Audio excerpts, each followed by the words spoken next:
Listo, disculpen la pausa.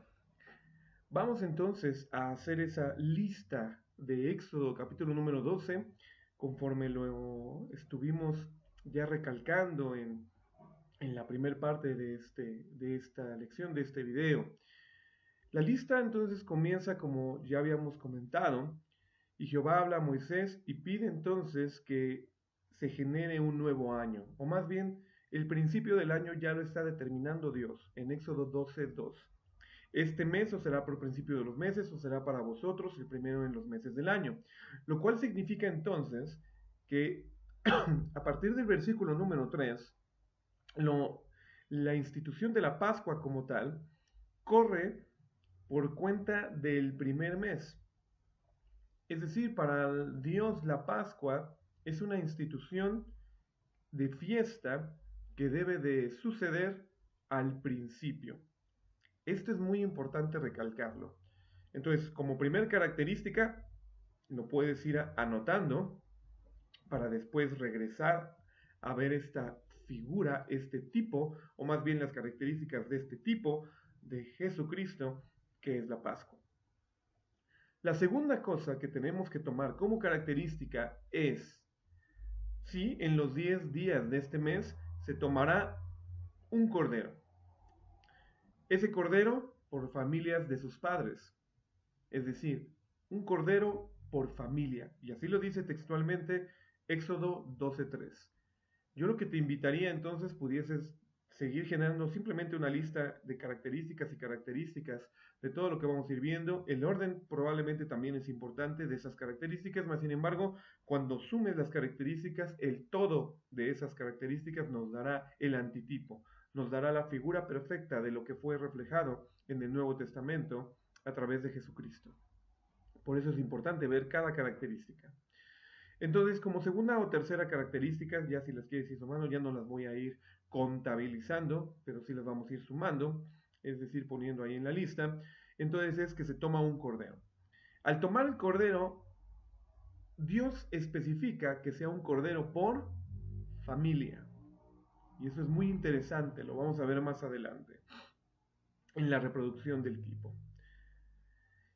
Y si la familia fuera tan pequeña que no baste para comer el cordero, entonces tomará a su vecino inmediato a su casa, según el número de las personas, cada uno conforme a su comer. Echaréis la cuenta sobre el cordero. Algo de lo que se está buscando, entonces, si lo veremos dentro de otra característica, yo en mi apreciación ya la puedo poner, o tú ya la podrías poner también, es que esa característica del versículo número 4 nos denota que el cordero sea usado en su totalidad, no sea usada solamente una de las partes. Por otro lado, también nos da la connotación de que no se desperdicie nada. Esto es muy importante. Vuestro cordero será sin defecto, macho de un año, lo tomaréis de las ovejas o de las cabras. Esto también es interesante. De las ovejas o de las cabras tomarás este cordero. Y habéis de guardarlo hasta el día 14 de este mes. Lo inmolará toda la congregación del pueblo de Israel entre las 2 tardes. Esta parte de inmolar, como ya te había comentado, tiene un significado bastante importante. Entonces nos va a generar en el antitipo la representación de Jesucristo, que también debe de ser inmolado o debió de ser inmolado. Entonces habéis de guardarlo hasta el día 14 del mes y será inmolado por toda la congregación de Israel entre las 2 tardes. Tomarán la sangre se separaba, se gestaba ahí pues en una cubeta o en pues sí, en un contenedor bastante grande, en donde cupiera toda la sangre. No lo está diciendo el pasaje, pero te estoy mencionando un poco del proceso, ¿no? Tomarán de la sangre y pondrán de los 2 postes y en el dintel de las casas. Esto también es muy importante. Y pondrán en los 2 postes y en el dintel de las casas en que lo han de comer. Bueno, ahí sigue sumando características. Y aquella noche comerán la carne asada al fuego y panes sin levadura, con hierbas amargas lo comerán. Nuevamente, y esa misma noche se comerá la carne asada, asada al fuego. Esto es importante también, asada, asada al fuego. Y panes sin levadura, con hierbas amargas lo comerán. Ninguna cosa comeréis de él cruda, ni cocida en agua, sino asada al fuego, su cabeza con sus pies y sus intestinos. Ninguna cosa dejaréis de él hasta la mañana. Esto nos habla de la implicación de lo que te decía en el versículo número 4, que tiene que ver con no desperdiciarás, se usará todo, no se dejará ninguna cosa de él hasta la mañana. Y lo que habrá quedado hasta la mañana habréis de quemarlo en su totalidad delante del fuego. Ahorita vamos a ver esta aplicación directa del fuego. Y así habéis de comerlo. Ceñidos vuestros lomos, vuestro calzado en vuestros pies y vuestro bordón en vuestra mano. Lo comeréis apresuradamente. Y hasta ese momento, después de la implicación del versículo número 2 hasta el versículo número 11, es que viene la frase que concentra toda la fiesta. Esta es la Pascua de Jehová. Después nos explica un poco por qué es creada la Pascua. Versículo número 12. Pues yo pasaré aquella noche por la tierra de Egipto y heriré a todo primogénito en la tierra de Egipto, así entre los hombres como entre las bestias, y haré juicios en todos los dioses de Egipto, yo Jehová. Empieza a explicar un poco, versículo 13. La sangre os será por señal en las casas donde vosotros estéis. Y veré la sangre, y pasaré de vosotros. Y no habrá en vosotros plaga de mortandad, cuando hiera la tierra de Egipto. Este día os será en memoria, y habéis de celebrarlo como solemne a Jehová durante vuestras generaciones. Por estatuto perpetuo lo celebraréis. Bueno, hasta ese versículo 14 termina la primera parte. Y no necesariamente la primera parte de todo el pasaje, sí, pero es la primera parte que he decidido gestar en este estudio de tipología.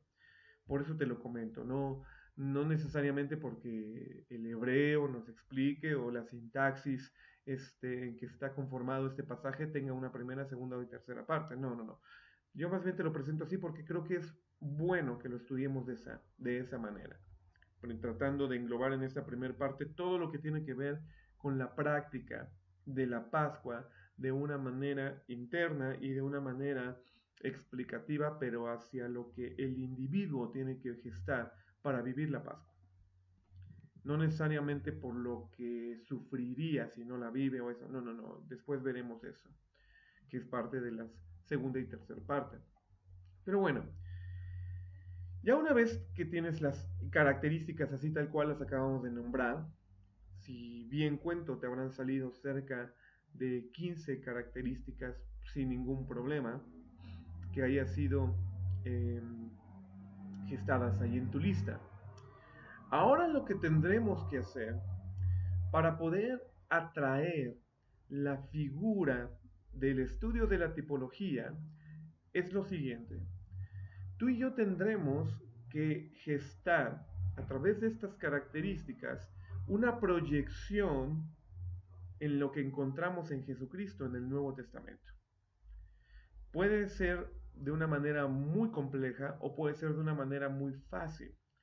Para poder proyectar esto, entonces, deberemos de vincular pasajes bíblicos, pasajes que nos arrojen la posición de Jesucristo viviendo la Pascua. Y no solo viviendo la fiesta, sino que nos ayude a traducir la vivencia de Jesucristo con respecto a la Pascua, con respecto a las características. Y inmediatamente entonces proyectar esa imagen en Jesucristo. Y si concuerda perfectamente con lo que veremos, entonces sí le podremos llamar tipología. sí le podremos decir tipo la Pascua, antitipo Jesucristo. Y entonces cuando se termina de hacer ese desarrollo y ese estudio es cuando tú ya puedes presentar un dictamen o no, o una sentencia, si aquí sí lo quieres decir, de que fuiste un investigador que encontró un tipo que terminó siendo reflejado en su antitipo, Jesucristo, o en este caso Jesucristo, pero pudiese ser Dios, pudiese ser el Espíritu Santo, pudiese ser la iglesia, pudiese ser un personaje del Nuevo Testamento, pudiese ser, es decir, varias situaciones. No necesariamente todo recae sobre Jesucristo en los tipos que se encuentran en el Antiguo Testamento. Pero bueno, vamos entonces, ¿y dónde se vive? ¿Dónde se vive? ¿O cuál de los pasajes por excelencia te gustaría enmarcar con respecto a la Pascua en el Nuevo Testamento?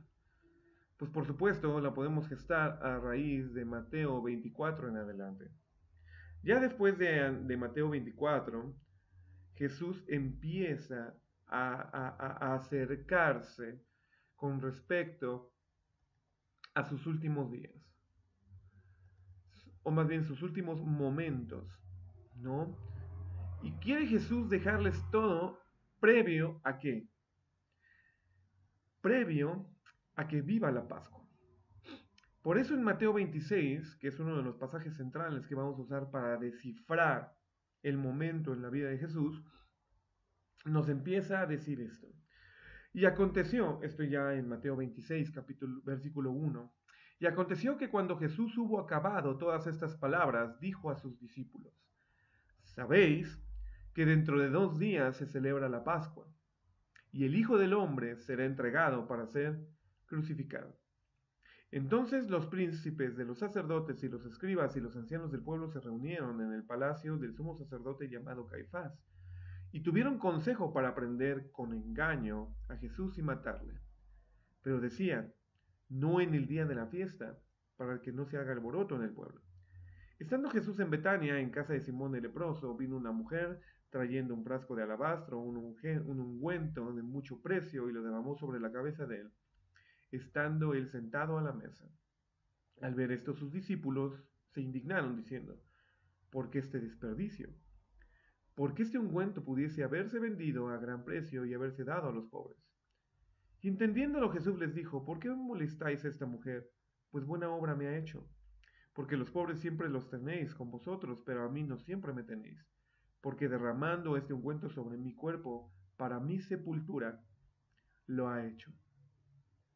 De cierto os digo, donde quiera que se predique este evangelio, en todo el mundo, también lo que está hecho será dicho para memoria de ella.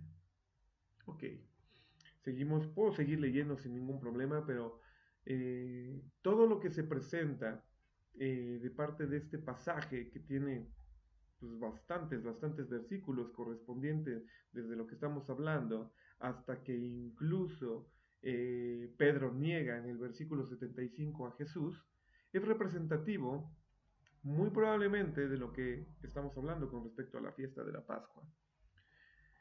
¿Cuál pudiese ser la forma? ¿Cuál pudiese ser la implicación? Primero, probablemente podríamos hablar de que le quisieron engañar, le quisieron prender, ¿no?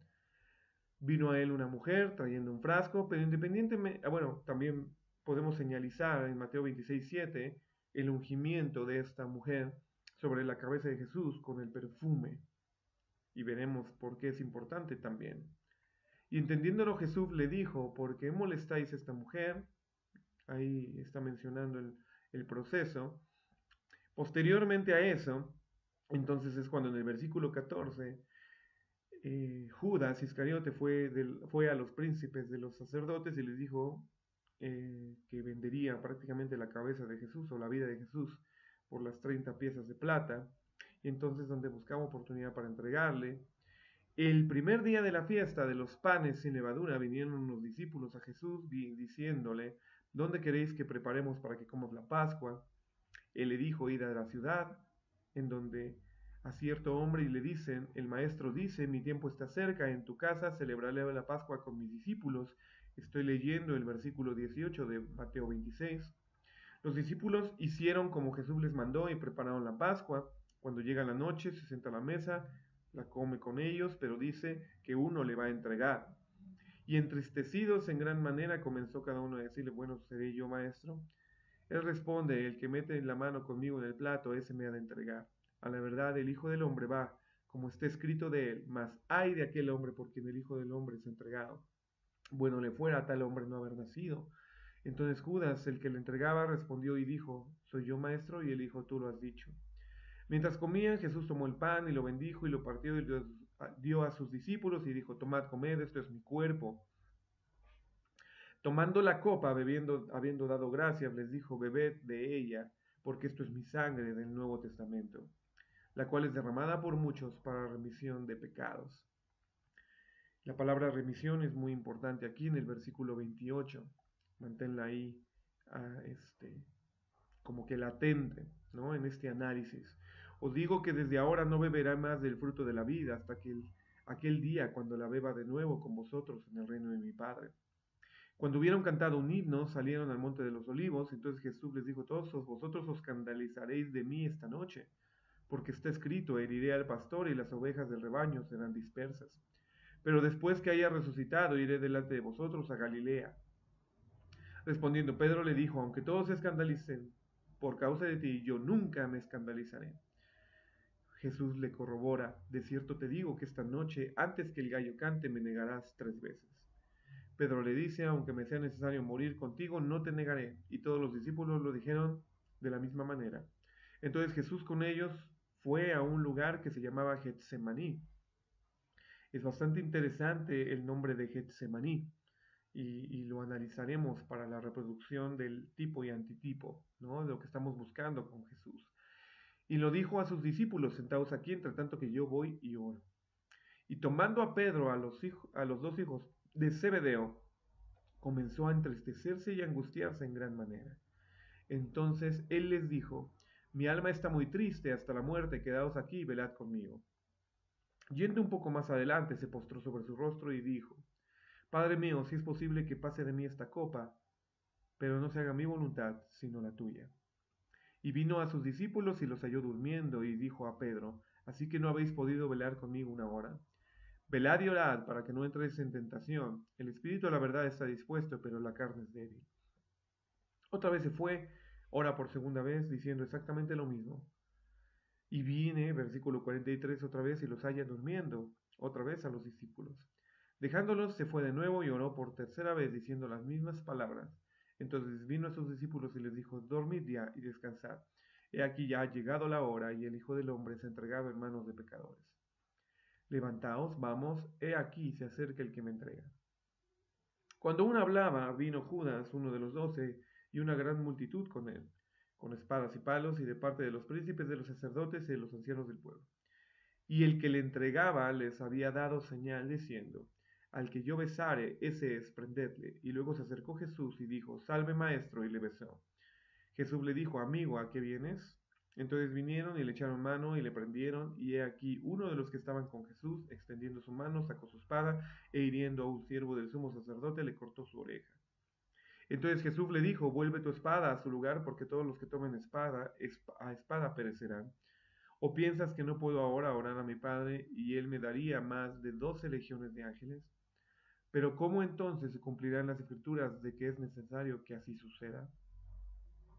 En aquella hora Jesús dijo a la multitud, como contra un ladrón habéis salido con espadas y palos para prenderme, cada día me sentaba con vosotros enseñando en el templo y no me prendisteis. Pero todo esto es hecho para que se cumplan las escrituras de los profetas. Entonces todos los discípulos dejándole, huyeron. Los que prendieron a Jesús lo llevaron a Caifás, el sumo sacerdote, donde los escribas y los ancianos estaban reunidos, mas Pedro le seguía de lejos, hasta el patio del sumo sacerdote. Y entrando se sentó con los siervos para ver el fin. Y los príncipes de los sacerdotes y los ancianos y todo el concilio buscaban falso testimonio contra Jesús para entregarle a muerte, pero no lo hallaron. Aunque muchos testigos falsos venían, aún así no lo hallaron. Y a las postre vinieron 2 testigos falsos que dijeron, este dijo, puedo derribar el templo de Dios y en 3 días reedificarlo. Levantándose el sumo sacerdote le dijo, ¿no respondes nada? ¿Qué testifican estos contra ti? Mas Jesús callaba y el sumo sacerdote respondiendo le dijo, te conjuro por el Dios viviente, que nos digas si eres tú el Cristo, el Hijo de Dios. Jesús le dijo, tú lo has dicho. Además os digo, desde ahora veréis al Hijo del Hombre sentado a la diestra del Padre, a la diestra de poder, y viniendo en las nubes. Entonces el sumo sacerdote rasgó sus vestiduras diciendo, ha blasfemado, ¿qué más necesidad tenemos de testigos? He aquí ahora habéis oído su blasfemia. ¿Qué os parece? Y respondiendo ellos dijeron, culpable es de muerte. Entonces le escupieron en su rostro y le dieron puñetazos y otros le abofeteaban, diciendo, profetízanos, Cristo, ¿quién es el que te ha golpeado? Y Pedro, que estaba sentado afuera en el patio, se le acercó a una criada diciendo, tú también estabas con Jesús, el Galileo, mas él le negó. Versículo 71, también le dicen que estaban allí, que si estaba con Jesús. Versículo 72, Pedro le vuelve a negar. Y un poco después llegaron unos que por ahí estaban, dijeron a Pedro, y entonces comenzó a maldecir, versículo 74, y a jurar, diciendo, no conozco a tal hombre, no lo conozco, y enseguida cantó el gallo. Y Pedro se acordó de las palabras de Jesús que le dijo, antes que el gallo cante, me negarás 3 veces, y saliendo fuera lloró amargamente.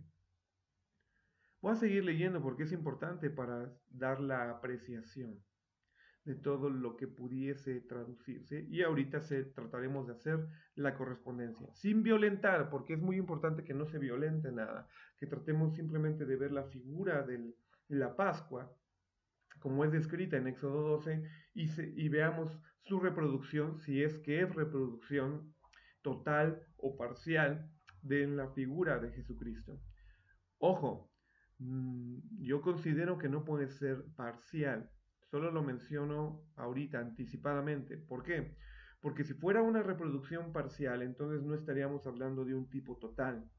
Estaríamos hablando de una figura que parece. Como en ese ejemplo que te puse de la máquina de escribir, como si fallara un poco la tinta o fallara un poco la impresión y en lugar de poner T, la letra T en mayúscula, apareciera la F. Y entonces tú creyeras que es la misma letra, que es la misma figura reproducida, mas sin embargo de donde se extrae es completamente diferente y por ende si hubiera sido bien marcado aparecería la figura. Entonces sería más bien un error de interpretación, no estaríamos hablando de un correcto uso en la tipología. Por eso es muy importante que haya esta correspondencia. Cuando leemos Mateo 27 y vemos entonces cómo se está representando en las situaciones con Jesús, vemos mucho más allá de simplemente entender la Pascua a la luz de Cristo.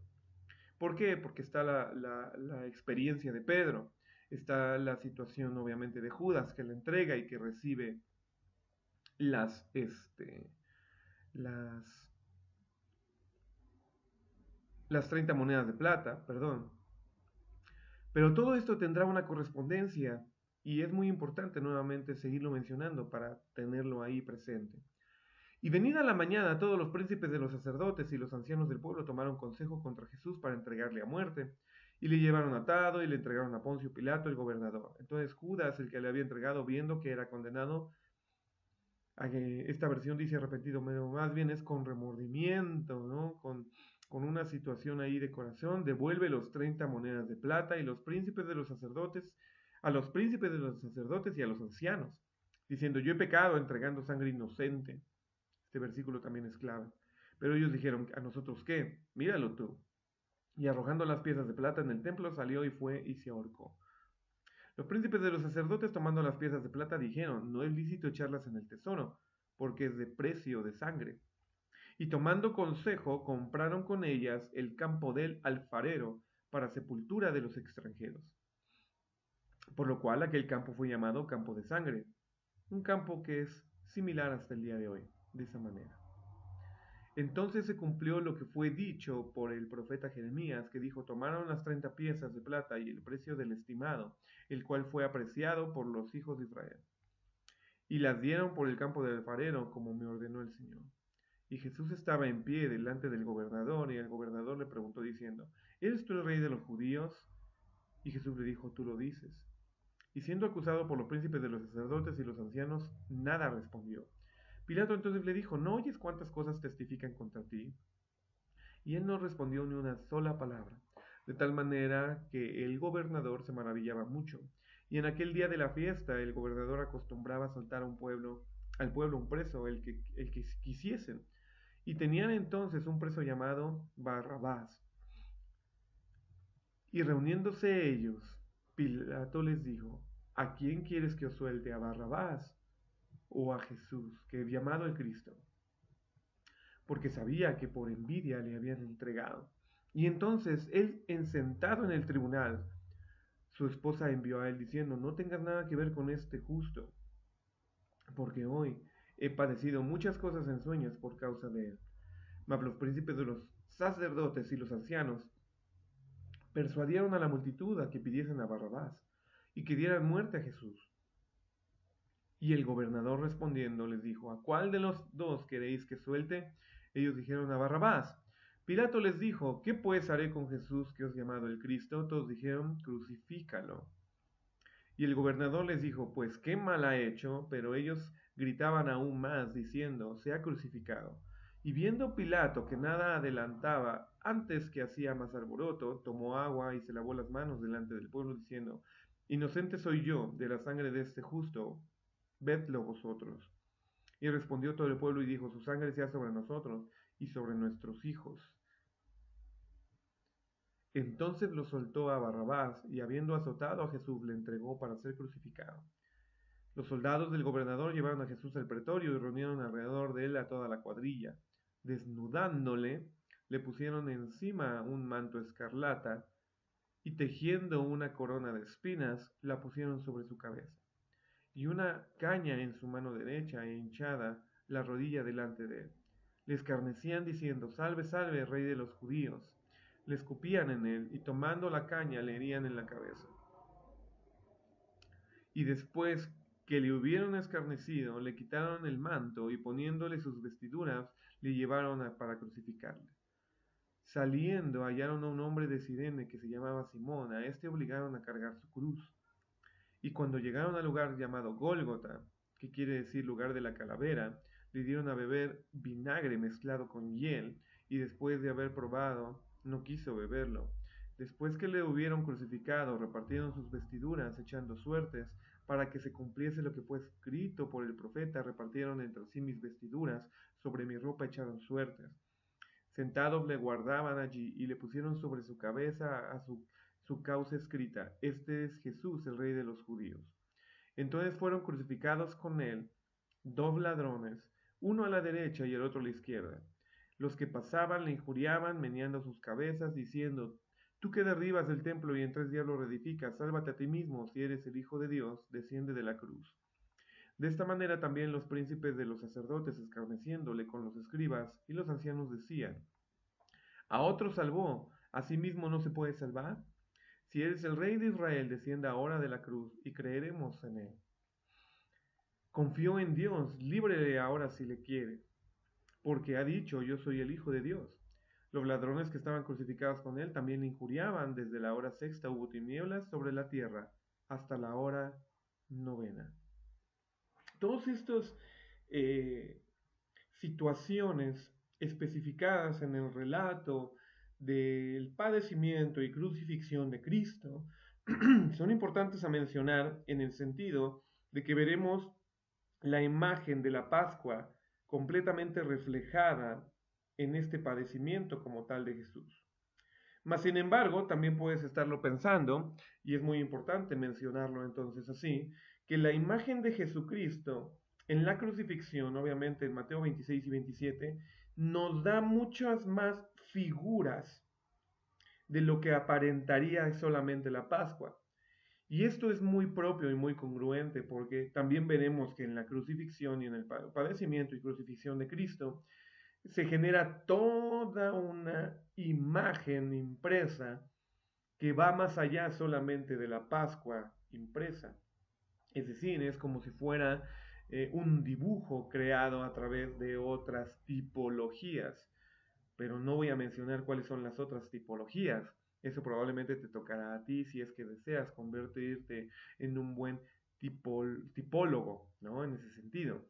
Pero bueno, al crear o representar, atrayendo la figura de la Pascua sobre Cristo, específicamente sobre su padecimiento, entenderemos esa hermosura y esa bendición. Atrayendo ¿qué? Que sí, lo que dice de la Pascua es representado en Jesucristo y entonces es su antitipo.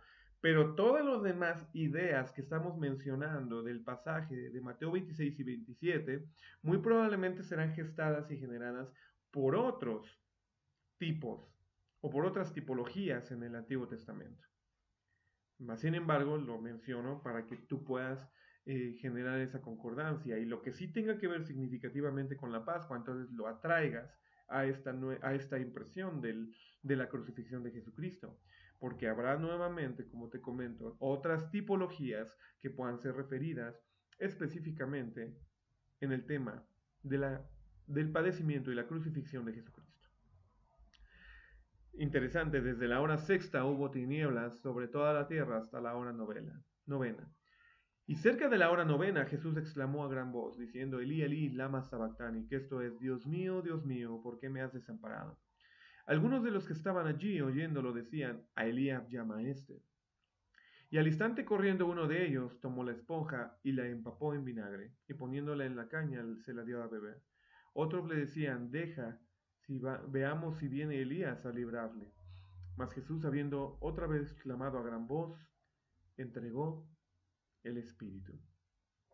Y aquí el velo del templo se rasgó en dos, de arriba abajo, y la tierra tembló, y las piedras se partieron, y los sepulcros fueron abiertos, y muchos cuerpos de los santos que habían dormido se levantaron. Y saliendo de los sepulcros después de su resurrección, vinieron a la santa ciudad y aparecieron a muchos. Y el centurión y los que estaban con él, guardando a Jesús, visto el terremoto y las cosas que habían sido hechas, temieron en gran manera, y dijeron, verdaderamente este era el Hijo de Dios. Muchas mujeres estaban allí mirando de lejos, las cuales habían seguido a Jesús desde Galilea sirviéndole. Entonces las cuales estaban María Magdalena, María la madre de Jacobo y José, y la madre de los hijos de Zebedeo. Cayendo de la tarde, vino un hombre rico de Arimatea llamado José, el cual también era discípulo de Jesús. Este fue a Pilato y pidió el cuerpo de Jesús, y entonces Pilato mandó que el cuerpo le fuese entregado. Y tomando José el cuerpo, lo envolvió en una sábana limpia, y lo puso en un sepulcro nuevo que él había labrado en la roca, y rodó una gran piedra a la puerta del sepulcro y se fue. Y estaban allí María Magdalena y la otra María sentadas delante del sepulcro. Y después, versículo 62, se relata toda esta situación de la resurrección, previa a la resurrección de Cristo. Al día siguiente, después del día de la preparación, se reunieron los príncipes de los sacerdotes y fariseos ante Pilato, diciendo, Señor, nos acordamos que aquel engañador viviendo aún dijo, después de 3 días resucitaré. Manda pues que se asegure el sepulcro hasta el tercer día, no sea que vengan sus discípulos de noche, le hurten y digan al pueblo, resucitó de los muertos, y será el postrer error peor que el primero. Y Pilato les dijo, ¿tenéis una guardia? Id y aseguradlo como sabéis. Entonces ellos fueron y aseguraron el sepulcro, sellando la piedra y poniendo al guardia. ¿Por qué te mencioné todo esto? Porque ya tal cual en versículos 26, capítulo 26 y 27, que ya no voy a volver a leer, solo te lo voy a mencionar, viene expuesto entonces la figura de la Pascua como la queremos referir.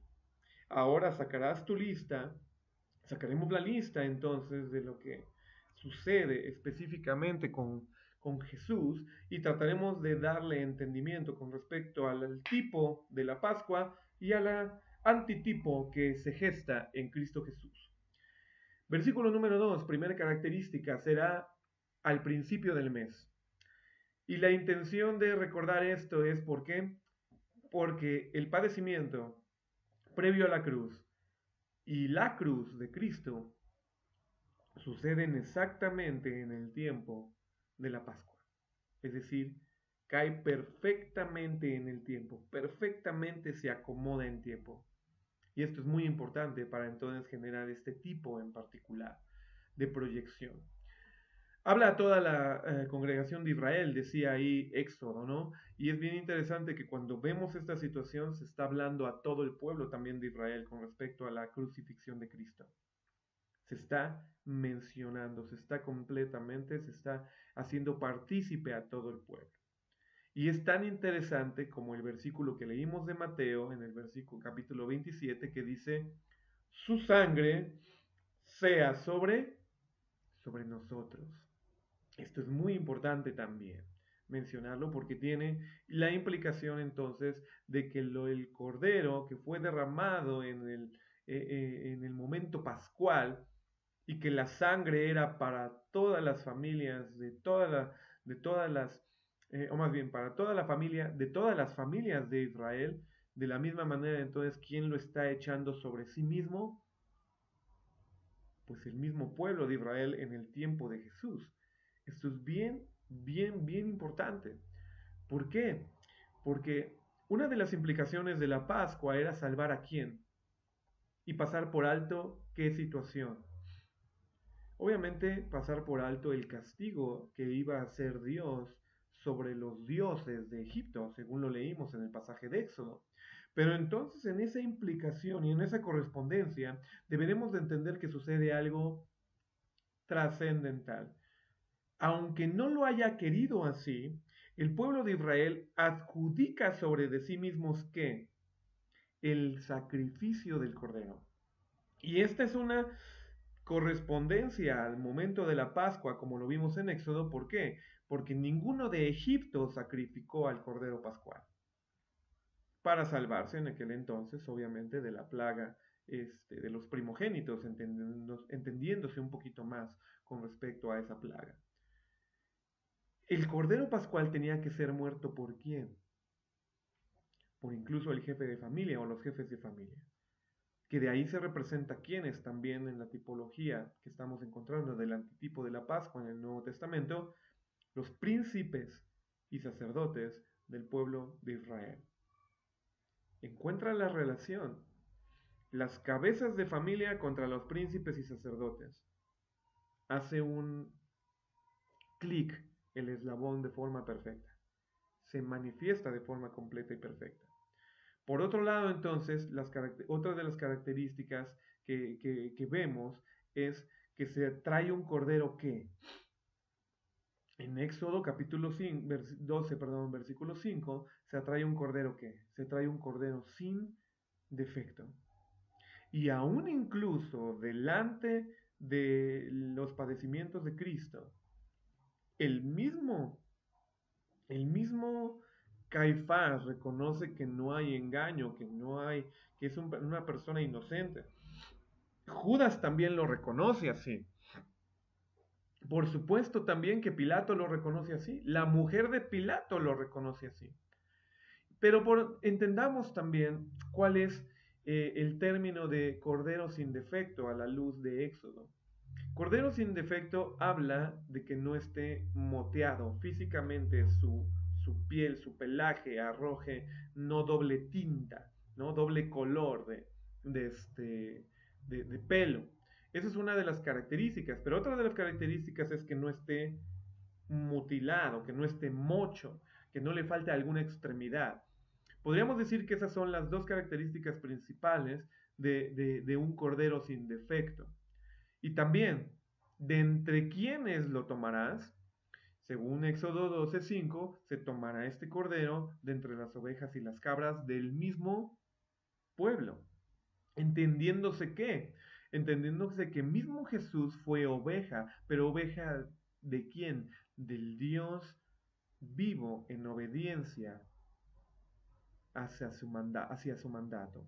Entonces, cuando entiendes esta apreciación, cuando entiendes esta figura, podrás entender entonces que está cayendo de una manera completa, de una manera correcta, de una manera exacta lo que la Pascua está mencionando con respecto a la figura de Jesús. Habrá todavía un versículo que podríamos tratar, pero que no es directamente mencionado en la Pascua, sino que es mencionado específicamente por mismo Juan, capítulo 3 y en el versículo 16, para que todo aquel que en él cree no se pierda, mas tenga ¿qué? Vida eterna. Y esta vida, según un pasaje, no lo quiero violentar, así que a fuerzas entre, pero según un pasaje que, que mismo Pablo atestigua como una verdad escritural. ¿Y por qué digo como una verdad escritural? Porque así lo refleja Pablo en una proyección de salvación. Por ahí a un carcelero en Hechos 16:31 le dice, cree en el Señor Jesucristo y serás salvo tú y tu casa. Pudiese ser, te lo dejo ahí un poquito en mención, pudiésemos hacer exégesis de ese pasaje como tal, junto con otros pasajes que hablan de la bendición de protección gestada a través del patriarca, a través del jefe de casa, dada hacia su familia, y cómo se crea santidad, y no sé, no voy a aventar muchos más términos, porque como te digo, no lo quiero violentar, pero pudiese ser entonces que la misma salvación que provoca Jesucristo aplica de forma completa también a las familias. El que sacrifica es el Padre, en este caso en la Pascua, Éxodo 12. Y el que de alguna manera también los que lo sacrifican son quienes lo sacrifican los patriarcas o los principales en jerarquía del pueblo de Israel en el Nuevo Testamento. Pero esta salvación y este sacrificio cubre o abarca a todo Israel, a todas las familias de Israel, por cuanto los principales o patriarcas, si así les quieres decir, también lo hacen en el Nuevo Testamento. En el Antiguo Testamento sucedió, el hijo no tenía que estar sacrificando, ni tampoco la madre, y tampoco por ahí el hermano, no, era el jefe de familia. Y nuevamente es bien interesante que así es como lo llama el versículo, literalmente por las familias de sus padres, y entonces lo tomarán de esta manera, y entonces lo inmolará ¿quién? Lo inmolará el pueblo de Israel entre las dos tardes. Este cordero tiene que ser inmolado, y tiene que ser inmolado entre dos partes. Es bien importante también esto, porque uno diría, bueno, ya creo que ya entendí cuando te di la definición de inmolar, de forma hebraica, creo que entonces ya entendí que Jesús tenía que ser golpeado y por eso fue latigueado y por eso fue golpeado en su crucifixión. Sí, pero entiende esta inmolación también que dice la Pascua, versículo 12:6, en las dos tardes. Y Jesús vivió esa inmolación también previa a su crucifixión. ¿Dónde la vivió? En el huerto del Getsemaní. Por eso te dije, atento a la palabra Getsemaní, que significa campo del molino de trituración. Cuando entendemos dónde Jesús empieza su inmolación, empieza directamente en Getsemaní, en donde se empieza a angustiar, pero también empieza a ser triturado por significado de dónde está. ¿Y dónde está en particular? Vamos a hacer una pequeña exégesis en este pasaje. Se encuentra en Getsemaní, que es un campo, que es un lugar físico, parte del qué? Del huerto, del campo de los olivos, del monte de los olivos. El olivo representa qué? Representa obviamente la planta que da fruto, en específico la aceituna, que al ser macerada y triturada en el molino de la trituración, entonces crea qué? Crea el aceite de olivo.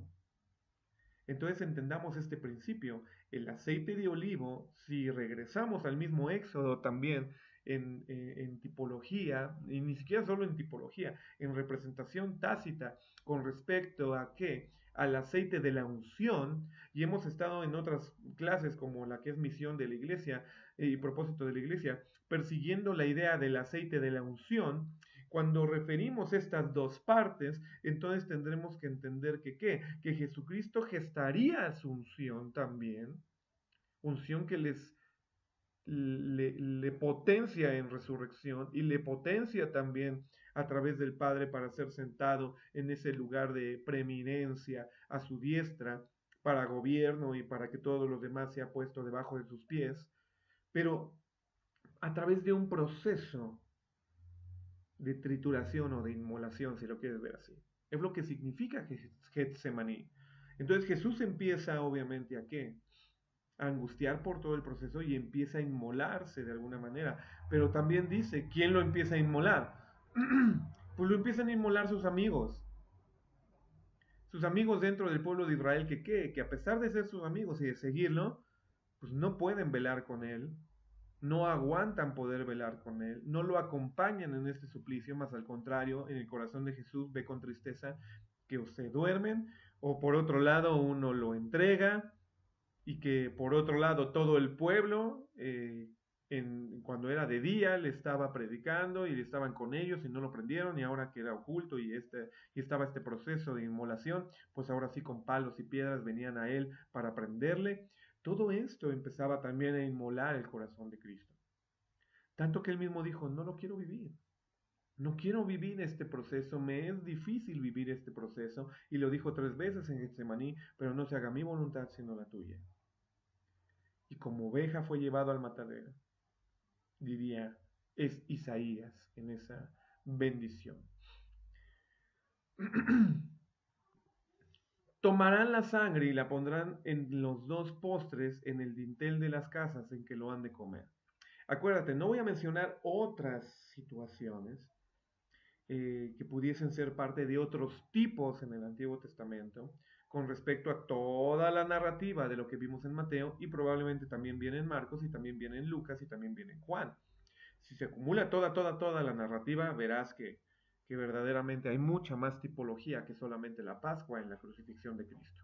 Hay muchos más agentes del Antiguo Testamento de donde podemos proyectar la imagen también del suplicio y lo que vivió Jesucristo en la cruz. Pero bueno, antes, versículo 6, me voy a frenar todavía. Parte de la inmolación también era preparar con algún tipo de especie la carne, para que no se echara a perder, para que para que oliera bien. Y inmolar era, como te digo, macerar la carne. Sí es golpearla, pero también es aderezarla para que esté lista para la crucifixión. Digo, en este caso, para la muerte, ¿no? Y que entonces pueda vivir su proceso de, este, de todo lo que sería matar al cordero y partirlo y sacar la sangre y todo esto. Entonces, ¿dónde vemos también otro principio de inmolación directamente sobre la vida de Jesucristo? Con la mujer que lo unge desde su cabeza con ese perfume y lo prepara. Mismo Jesús dice, ya me ha preparado ¿para qué? Para la sepultura. Entonces es parte de este proceso de inmolación. Tomar la sangre y ponerla en los 2 postes y en el dintel de las casas en que lo han de poner es un simbolismo directo de tipología específicamente con respecto a qué, ahí sí a su crucifixión. ¿Por qué? Porque lo que está haciendo es poner sangre en los postes, pero también en los dinteles de las puertas. Y aunque la puerta quedaría así, obviamente con otro poste de este lado, pero aunque la puerta quedaría así, lo que está haciendo en figura representativa el patriarca en ese sentido, o jefe de familia, es poner la sangre y entonces hacer la señal de qué? De la cruz. Al poner qué? La sangre, y obviamente que recae fuertemente en la crucifixión de Jesús, porque Jesús estuvo enmarcando su sangre sobre la cruz. Entonces, este versículo 7 es representativo nuevamente también de la figura que nos arroja el Nuevo Testamento. Aquella noche, fíjate qué interesante, aquella noche comerán esa carne asada al fuego y panes sin levadura, con hierbas amargas. Cuando vemos esta representación como parte de la Pascua, entendemos entonces lo que Jesucristo mismo dice en su preparación: este es mi cuerpo que por vosotros es partido, comedlo. Esta es mi sangre, bebedla. ¿Pero en qué sentido? Es una carne que ha sido asada por el fuego. Y uno inmediatamente ahí sí preguntaría, bueno, pues yo no veo en el relato de Mateo, ni de Marcos, ni de Lucas, ni de Juan, ni de ningún, obviamente otro escrito, aunque sea apócrifo, que Jesucristo haya sido quemado. Ok, para ello entonces tendremos que usar otras figuras. Lo único que te puedo decir es que el Espíritu Santo, funcionando en la vida de Jesús, termina literalmente de asarlo, de quemarlo delante de Dios como sacrificio. ¿Y dónde podemos ver entonces y entender esta figura que proviene y viene de forma directa en el, en el Antiguo Testamento? Lo podemos ver en Levítico, en la instauración no de la Pascua, sino más bien en la instauración del Cordero de la Expiación. Y esto es muy importante porque el Cordero de la Expiación es figura usada en Levítico directamente sobre la Pascua, el Cordero de la Expiación. Y de hecho termina diciendo Jesús que será para remisión de qué? De nuestros pecados. Y la expiación es esa remisión de pecados que proviene obviamente en tipología del sacrificio del Cordero de expiación. Entonces es bien interesante. Y de ahí pudiésemos también entender, por eso te digo que muchos relatos, entender del segundo cordero de la expiación. Porque dentro del tema de la expiación en Levítico encontramos que hay un cordero para expiación de pecados y hay un cordero que es llevado al desierto para que sea muerto, porque en él se carga el pecado y en él cargan muchas cosas, específicamente del tema del cordero de expiación, o más bien de los corderos dados así, del momento del sacrificio de expiación, más bien, de la ofrenda de expiación, es más propio así. Entonces, cuando entendemos esto, podremos ver también que ese otro cordero es representativo de quién. En tipología, por lo que sucede con él, de Judas. Pero ya te aventé ahorita otra tipología, pero simplemente para mencionarte que sí es congruente que todo el relato de Jesús tiene muchas más tipologías y no necesariamente apuntan a Jesucristo. Entonces, pero sí regresando a lo que Levítico sí nos menciona con respecto al cordero de expiación, tiene que ser entonces que asado en su totalidad, o comido en su totalidad, o hecho y deshecho completamente en su totalidad. Lo cual es significante de qué? Es significante de que Jesús, al vivir el proceso de suplicio de Getsemaní y de la cruz, completamente fue quemado ante la voluntad de Dios.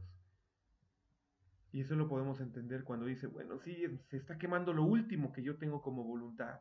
No quiero vivirlo. Pero no sea lo que yo, sino lo que tú. Y termina viviendo, termina sucediendo en Cristo, obediencia total, al ser quemado por el fuego Espíritu Santo en obediencia delante de Dios. Entonces sí hay una reproducción así.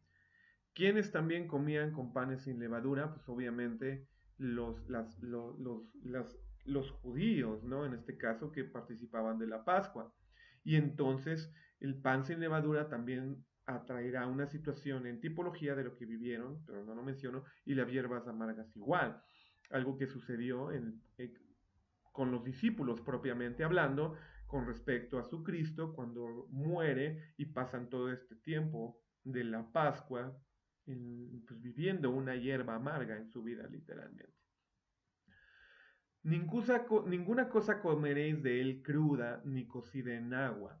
Esto es muy importante nuevamente, ¿por qué? Porque cruda significaría que no ha sido pasada por un proceso, que simplemente es la carne como tal. Y cocida al agua significaría entonces que es semipermeada por un proceso. El verdadero proceso de purificación y de destrucción de la grasa en un sacrificio como el que estamos hablando es a través del fuego. Y entonces ese fuego como figurativo del Espíritu Santo forjando la vida de Cristo en obediencia para que en su totalidad no exista grasa, no exista esa carnita que le obligue a intentar desobedecer, lo mismo sucede en Cristo y lo vemos nuevamente en el Getsemaní y lo vemos en su cumplimiento en la cruz. Ninguna cosa dejaréis de él hasta mañana. Pues no, Jesucristo completamente fue entregado en ese momento pascual. Y de lo que habrá quedado, entonces habéis de quemarlo, quedó completamente, creo que ya explicado, habéis de comerlo, y obviamente esto es interesante con respecto a la tipología de la Pascua, pero traduciendo el evento de la Pascua ahora también a quienes la participan. Ceñidos vuestros lomos, calzados vuestros pies y vuestro bordón en la mano, la comeréis apresuradamente. Este versículo no lo pretendo ahorita mencionar tal cual porque más bien atañe a quién, a la tipología de la Pascua, pero con respecto a quiénes, a lo que los discípulos vivieron. Pero si pudiésemos mencionarlo, entonces es un apartado diferente. Lo que estamos haciendo solamente es lo que representa a Jesucristo. Por eso me estoy saltando el versículo 11. Yo pasaré aquella noche por la tierra de Egipto y heriré a todo primogénito en la tierra de Egipto, así en los hombres como en las bestias, y haré juicios en todos los dioses de Egipto. Yo Jehová. Esto es importante porque la remisión del pecado, específicamente evidenciado en el proceso de la Pascua, hace que te hace exento, te hace exento de los juicios de Dios sobre todos los dioses, específicamente del mundo, ya de Egipto. Lo cual entonces implica que el que cree en Él no se pierda, mas tenga vida eterna, no viva los juicios de Dios sobre la tierra, sobre las naciones, sobre Egipto. Entonces tiene también esta correspondencia directa de que al vivir la Pascua, tu Pascua y mi Pascua, Cristo, ya no vivamos ¿qué? Los castigos de Dios hacia las naciones. Muy importante, muy interesante también verlo y entenderlo así. La sangre os será por señal, y esto es muy evidente. ¿Por qué? Porque esa señal de la sangre de Jesucristo es la que a nosotros nos limpia de todo pecado. Esa señal de la sangre de Jesucristo en nuestras vidas es la que nos reivindica con Dios en una reconciliación, diría Pablo. Esa sangre de Jesucristo es la que nos quita todo pecado, todo mal, y entonces permite que no haya mortandad de plaga en nuestras vidas. Esto es muy importante también para entenderlo, porque esta complejidad de la Pascua sí es atañible en Jesucristo y por ende es una bendición perfecta en nuestras vidas. Podríamos ver ahorita cuál sería la implicación entonces de este versículo en particular. Sí, pero probablemente lo mencione en el segundo video. ¿Por qué? Porque quiero terminar de ver todas las secciones en las que dividimos el capítulo 12 de Éxodo para ver las implicaciones de Jesús sobre la Pascua. Entonces, como tipología, ¿no? Entonces, es literal. Dios ve la sangre de Jesucristo aplicada a nuestras vidas y entonces pasa de vosotros. Es lo que significa Pascua. Es lo que significa el Pesaj. Pasar por alto, ¿no? Y este día os será en memoria y habéis de celebrarlo como solemne a Jehová durante vuestras generaciones. Cuando Jesús dice, y esta institución de la Pascua la haréis todas las veces en memoria de mí hasta que Él venga nuevamente. Lo recuerda Pablo, lo recuerda mismo Jesús cuando la instituye como tal. Este es mi cuerpo y este es mi sangre. Ahí también cae en palabras de Jesús la misma correspondencia de que si es la Pascua, tipología, y Jesús es el antitipo de la Pascua mencionada del Antiguo Testamento.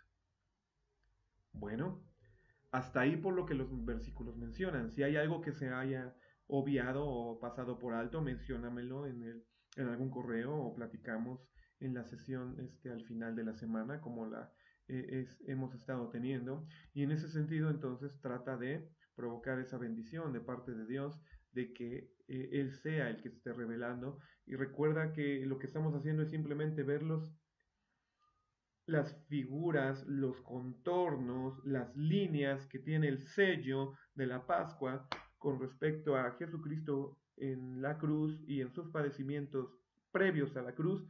Y entonces, si caen perfectamente esas figuras, esas líneas, esos contornos en lo que estamos viendo escrituralmente en la palabra de Dios, entonces sí es un tipo.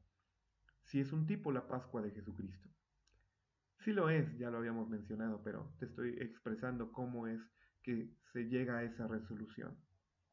Sin más entonces por ahora, vuelve a leer, vuelve a ver este video, analízalo nuevamente entonces, quédate con él y veremos el próximo video la interacción de forma tácita y concreta de la segunda parte y la tercera parte de lo que es Éxodo 12 para darle todavía mayor fuerza a lo que es la tipología de la Pascua.